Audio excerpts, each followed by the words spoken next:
ఏ సంస్థ దగ్గర యాక్టివ్గా పనిచేసే సమర్థవంతమైన టీం ఉంటుందో ఆ సంస్థ ఖాతాలో విజయాలే కనిపిస్తాయి.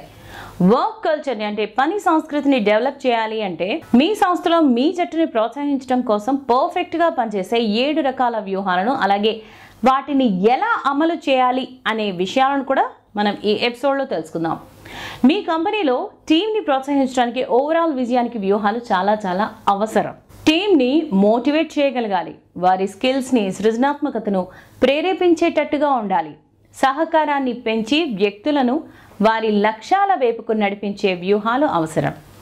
మోటివేట్ అయినటువంటి జట్టు మాత్రమే ఎక్కువ ఉత్పాదకతను కంపెనీకి అందజేస్తుంది, అవుట్ ఆఫ్ బాక్స్ ఆవిష్కరణలకి కారణమవుతుంది. ఇటు యాజమాన్యం అటు ఉద్యోగులకు విన్ విన్ సిచ్యువేషన్ని కల్పించి వారిలో సంతృప్తిని నింపుతుంది. మీ జట్టును ప్రోత్సహించడానికి అలాగే ఉద్యోగుల కెరీర్ అలాగే వ్యక్తిగతంగా కూడా విజయాలను పెంచేటటువంటి సానుకూలమైనటువంటి పని వాతావరణాన్ని సృష్టించడానికి 7 సమర్థనీయమైనటువంటి వ్యూహాలు ఏంటో ఇప్పుడు మనం చూద్దాం. First thing is good work culture. అంటే సానుకూల పని సంస్కృతిని సృష్టించడం అనేది ఒక మోటివేట్ అయినటువంటి టీం యొక్క పునాది అని చెప్పొచ్చు. టీంలో మంచి కమ్యూనికేషన్ అనేది పెంపొందించడం ద్వారా అధికారులకు ఉద్యోగుల మధ్య మంచి వాతావరణాన్ని సృష్టించవచ్చు. భారతదేశంలో ఉన్నటువంటి కొన్ని కంపెనీలు ఇన్ఫోసిస్, టాటా కన్సల్టెన్సీ సర్వీసెస్ వంటి ప్రముఖ సంస్థలు సానుకూల పని సంస్కృతిని సృష్టించడంలో ప్రధాన పాత్ర పోషిస్తున్నాయి. ఎలా అంటే ఇన్ఫోసిస్ని తీసుకుంటే ఇన్ఫోసిస్ సంస్థలో ఉద్యోగుల అభివృద్ధి కోసం బ్లూ స్కై అనేటటువంటి స్పెషల్ ప్రోగ్రామ్ ఉంది.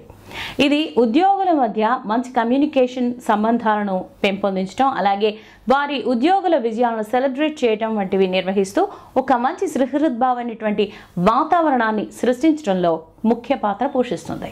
అలాగే మహీంద్రా అండ్ మహీంద్రా సంస్థలో సానుకూల పని సంస్కృతిని ప్రోత్సహించడానికి గాను రైజ్ ఫర్ గుడ్ అనేటటువంటి కార్యక్రమం ఉంది. ఈ కార్యక్రమం ద్వారా ఉద్యోగులు సామాజిక సేవలు చేయటం ద్వారా సమాజానికి తోడ్పాటు అందిస్తారు. సంస్థ ఉద్యోగులకు వారి సామాజిక బాధ్యతలను గుర్తించడంలో సహాయం చేస్తుంది ఈ ప్రోగ్రాం. అలాగే విప్రో సంస్థని తీసుకుంటే సానుకూల పని వాతావరణాన్ని సృష్టించడానికి స్పిరిట్ ఆఫ్ విప్రో అనే ప్రోగ్రాం కూడా వారు లాంచ్ చేశారు. ఇక రెండవ అంశం పని జీవిత సమతుల్యం, వర్క్ లైఫ్ బ్యాలెన్స్. ఉద్యోగులు పని ఒత్తిడి కారణంగా దిగులుగా ఉంటే వారు ఎక్కువగా ప్రొడక్టివిటీని కంపెనీకి అందించలేరు, ఉత్పాదకతను సాధించలేరు. ఉద్యోగులు నిరుత్సాహంగా ఉంటే ఏ పని కుదరదు. ఉద్యోగులు ఉత్సాహంగా ఉండాలి, దిగులుగా ఉండకూడదు. కాబట్టి వర్క్ లైఫ్ బ్యాలెన్స్ అనేది చాలా చాలా ముఖ్యం. కాబట్టి ఉద్యోగికి అంతగా సాధ్యం కానీ టార్గెట్స్ ఇవ్వటం లేదా మీరు వారానికి 90 గంటలు పనిచేయాలి, 100 గంటలు పనిచేయాలి అంటూ ఓవర్ వర్క్ని చేయాలంటూ పని ఒత్తిడి తీసుకురావటం వల్ల క్వాంటిటీ ఆఫ్ టైం అనేది పెరుగుతుందే కానీ క్వాలిటీ ఆఫ్ టైం అనేది పాసిబుల్ కానే కాదు. కాబట్టి సరళమైనటువంటి పని దినాలు ఉండాలి, పని మధ్యలో చిన్న చిన్న విరామాలు కూడా ఉండాలి. ఒక పర్సన్ తన వ్యక్తిగత సమయాన్ని క్వాలిటీగా గడిపేటటువంటి సంస్కృతిని ప్రోత్సహించడం ద్వారా బాసెస్ కానీ ఉద్యోగులు కానీ మంచి వర్క్ లైఫ్ బ్యాలెన్స్ని సాధించడంలో సహాయం చేయొచ్చు. ఇన్ఫోసిస్ సంస్థలో ఇన్ఫీకేర్ అనేటువంటి కార్యక్రమం ఉంది. ఈ కార్యక్రమం ద్వారా ఉద్యోగులు వారి ఆరోగ్యానికి సంబంధించి వారి కుటుంబ సంక్షేమానికి సంబంధించినటువంటి సేవలను దీని ద్వారా పొందొచ్చు. ఇక మూడవ అంశం వృద్ధి అవకాశాలు. అంటే వృత్తిపరమైనటువంటి వృద్ధి కావచ్చు, కెరీర్లో ముందంజలో సాగటం అనేది అంటే వారికి ప్రమోషన్లను అవకాశాలను ఇవ్వటం ద్వారా ఉద్యోగులను మోటివేట్ చేయొచ్చు. సంస్థాగత ప్రోగ్రామ్స్, వర్క్షాప్ల ద్వారా వారి ఉద్యోగంలో నైపుణ్యాన్ని సాధించేందుకు అవకాశాలను కల్పించవచ్చు, బోనస్లను కూడా ప్రకటించవచ్చు.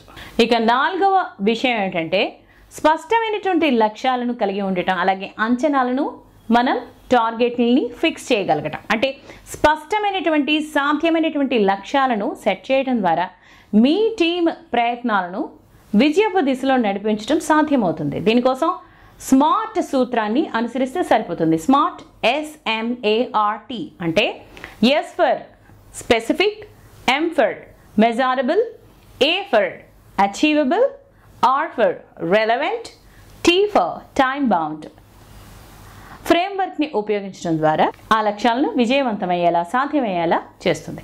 ఈ లక్ష్యాలను అవసరమైతే సమీక్షించవచ్చు, ఇంకా అవసరమైతే సర్దుబాటు కూడా చేయొచ్చు. ఇట్లా చేయడం ద్వారా టీంని పని మీద ఫోకస్ ఉండేలా చేసి ఆర్గనైజేషన్ తాలూకా లక్ష్యాలతో అనుసంధానించి వర్క్ చేయడానికి సహాయం చేస్తుంది. ఇక 5వ అంశం గుర్తించటం, అలాగే కొన్ని గిఫ్ట్స్ని వాటిని అందజేయటం. అంటే చిన్న విజయమైనా పెద్ద విజయమైనా వాటిని గుర్తించి ప్రోత్సహించే దిశగా ప్రోగ్రామ్స్ని అమలు చేయడం వల్ల ఉద్యోగులను మోటివేట్ చేసి వారు మరింత మెరుగ్గా సమర్థవంతంగా పనిచేసేటట్టుగా చేయొచ్చు. వారిని ప్రోత్సహించడానికి వ్యక్తిగత thank you notes or public shoutouts లేదా వేరే ప్రశంసా పత్రాలు లేదా ఇతరత్ర ఇన్సెంటివ్స్ని ఇవ్వటం ద్వారా ఉద్యోగులకు వారు చేసినటువంటి కృషిని మేము గుర్తించామని చెప్పొచ్చు, గౌరవించవచ్చు. అలాగే ఉద్యోగులకు విలువని ఇస్తూ ఉండాలి. ఉదాహరణకు ఐడియాస్ టు ఐటీ సంస్థ 100 మారుతి సుజుకి కార్లను ఉద్యోగులకు బహుమతిగా ఇచ్చేసింది. Luxury cars, cash bonus, paid vacations, high and gadgets, ఇలా కస్టమైజ్డ్ గిఫ్ట్స్ కూడా ఇవ్వచ్చు, కస్టమైజ్డ్ హ్యాంపర్స్ని ఇవ్వచ్చు. ఉద్యోగులకు కంపెనీ షేర్లను కూడా అంటే షేర్ ఆప్షన్స్ని అందించడం వంటివి కూడా చేసి టీంని మోటివేట్ చేయొచ్చు. ఇక 6వ అతి ముఖ్యమైనటువంటి విషయం ఏంటంటే పోటీ వేతనాలు, అంటే కాంపిటేటివ్ కాంపెన్సేషన్స్. అంటే శాలరీలు రెగ్యులర్గా ఇస్తూ సంస్థలకు లాభాలు వచ్చినప్పుడు ఉద్యోగులకు కాస్త బెనిఫిట్ని చూపిస్తూ ఇన్సెంటివ్స్ని ఇవ్వటం మంచి పద్ధతి. ఉద్యోగుల వేతనాలతో పాటుగా కాస్త బోనస్ వంటివి ఇస్తే వారికి అది మరింతగా కష్టపడి పనిచేయడానికి మోటివేషనల్గా ఉంటుంది. వారు ఎక్కువ ఇష్టంతో మరింత నిబద్ధతతో పనిచేసే అవకాశము ఉంటుంది.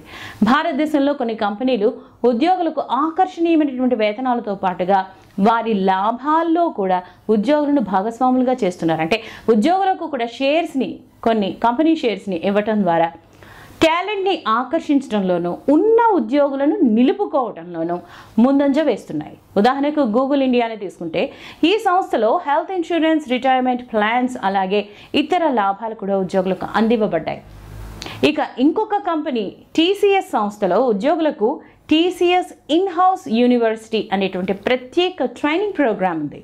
ఈ ప్రోగ్రాం ద్వారా ఉద్యోగులు వివిధ ట్రైనింగ్ కోర్సులు అలాగే సర్టిఫికేషన్స్ని పొందొచ్చు.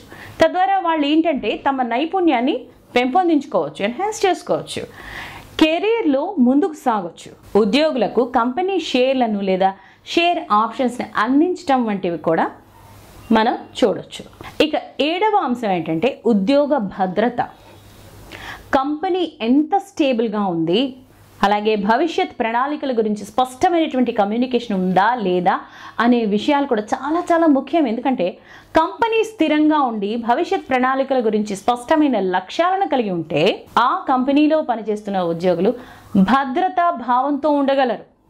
ఉద్యోగం ఉంటుందా, పోతుందా, శాలరీస్ టైంకి వస్తాయా, రావా అనే ఆందోళనలను తగ్గించడంలో సహాయం చేస్తుంది. ఉద్యోగ భద్రతను పొందటానికి నమ్మకమైనటువంటి పని వాతావరణాన్ని సృష్టించడం కూడా చాలా అవసరం. ఇలా ఆయా కంపెనీ తాలూకా విజన్ అలాగే మిషన్ స్పష్టంగా కమ్యూనికేట్ చేయటం అనేది ప్రతి టీం మెంబర్ తాలూకా బాధ్యత కూడా. మీ జట్టును మోటివేట్ చేయటం అంటే కేవలం షార్ట్ టర్మ్ గోల్స్ని సాధించడం మాత్రమే కాదు. ఇది ఉద్యోగులు విలువైన ఉత్తమమైన ప్రయత్నాలను కంపెనీకి ఇచ్చేందుకు ఎయిమ్ చేయబడిన విన్ విన్ సిచ్యువేషన్ కలిగిన అభివృద్ధి చెందే పని వాతావరణాన్ని సృష్టించడం. అందుకే వ్యూహాత్మకంగా వ్యవహరిస్తూ లాంగ్ టర్మ్ గోల్స్తో ఏ సంస్థ అయినా దీర్ఘకాలం విజయాలను సొంతం చేసుకోగలదు. మీకు ఈ ఎపిసోడ్ నచ్చితే మీ ఫ్రెండ్స్కి చెప్పండి. యువరాజ్ ఇన్ఫోటైన్మెంట్ ఛానల్ని సబ్స్క్రైబ్ చేయండి, లైక్ చేయండి, షేర్ చేయండి. And thank you for watching.